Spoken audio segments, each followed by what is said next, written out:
So, lessons learned from an economic disaster. In the Philippines, between Christmas 2019 and March 15, 2020, we've had a typhoon, a volcanic eruption, and a virus lockdown. That's all in less than 12 weeks, and at the time of this video, there's no end in sight. I mean, wow. Our income was slashed in half by the typhoon and the volcano, then completely stopped by the lockdown. Actually, we saw the volcano from here, so that was pretty serious. We're now looking at maybe 4 to 8 weeks of zero income, then a long, slow recovery process. I mean, this has been a real slap in the face, and it's an extreme case, but there are some lessons here to be learned, or relearned. Definitely the importance of being prepared for the worst, keeping expenses low, and not overextending. You never know when this is going to happen. So the BADLADZ businesses, our businesses will come out of this okay, but here's some simple rules that I had in place that saved us. We built the business slowly and carefully over 20 years, only borrowing just small amounts and always reinvesting the profits back into the business, so our debt at this point is zero. But debt can be a real killer for some businesses when disasters like this strike. Your debt to income ratio in a Western country, they say, whoever they are, should be about 36%. So if your debt payments are more than 30% of your gross monthly income, then you're doing something wrong. However, for a developing country like the Philippines, I think it should be much less than this. There are no bailouts, no subsidies. Right at this point in time, we're reading about that in all the Western countries, how these people are going to get bailed out. Well, it's not going to happen here. The government will not be coming to help, and they're not going to force lenders to forgive you until you have an income. Nobody cares. So keep your payments manageable. If you can't pay off a big chunk to lower your payments, then before the disaster happens, ask about extending the term to lower your monthly payments, because it's tough to ask for that, when things go wrong. So keep those obligations under control. Recurring payments, monthly, yearly, I mean, these things add up. I'm not talking about utilities like electric or water. I mean things like that gym membership, the one you bought right after New Year's and never used? Okay. Also things like property taxes. Pay them immediately, not monthly. Cell phone plans, Netflix, cable TV, internet, etc. Are you using them to the full potential? Or can you get by with less? Keep these recurring payments low. Always keep these updated as well to make sure you're getting the best deal and the best bang for your buck. Websites, server fees, plugins, internet services, etc. accumulate lots of monthly and yearly payments, and the big danger is that they auto-renew.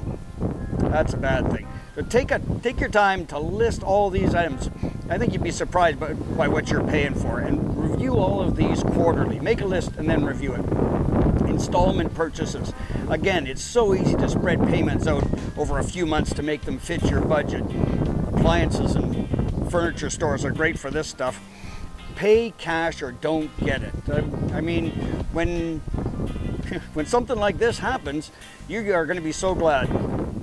Credit cards, of course. Oh my God, these are probably the most abused financial instruments known to man.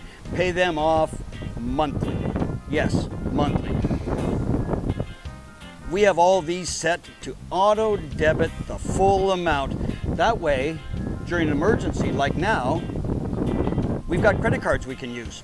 No worries. Vehicle loans.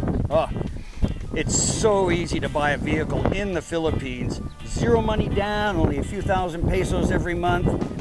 Don't get caught in these traps. Save your money first, then pay cash. We have 2 trucks that were built in 2014 that we bought in the last few years for about half the new price. They work and look just fine. Save some money. My rule of thumb is to always have enough cash to pay for 3 months of operating expenses, for times when there's a negative income. You know, I've been doing this since day one, and luckily I did, because now it is much worse than I ever anticipated.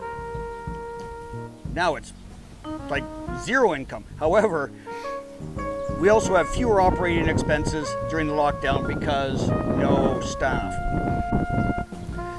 So this money will actually last about a year. Also, be careful about expanding. You know, for people like us that love business, we are constantly looking for opportunities to expand our current businesses or start new ones. These opportunities all cost money.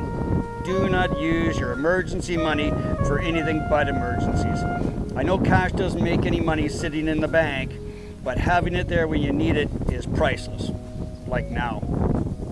Okay, staff in the Philippines. You know, during normal times, I guarantee you your staff is going to come to you asking for cash advances and loans. You know, I don't know if they do that everywhere, but here, people spend more than they earn, and they will come to you asking for money. Don't let them get in too deep of debt with you, because during times like this, they will really need help and they will really need money. And here in the Philippines, there's no government help, no unemployment insurance.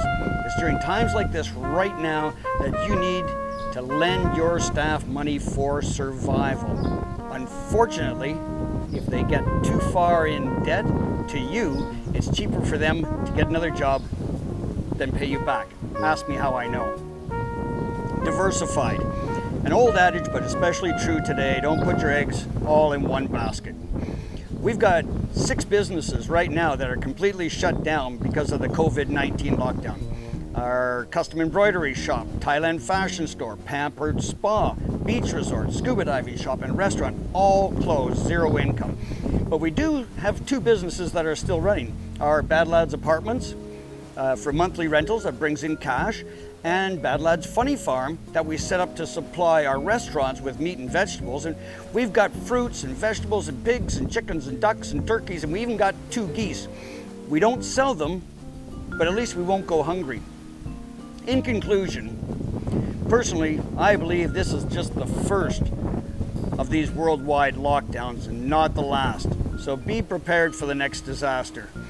Remember, luck is when preparation meets opportunity.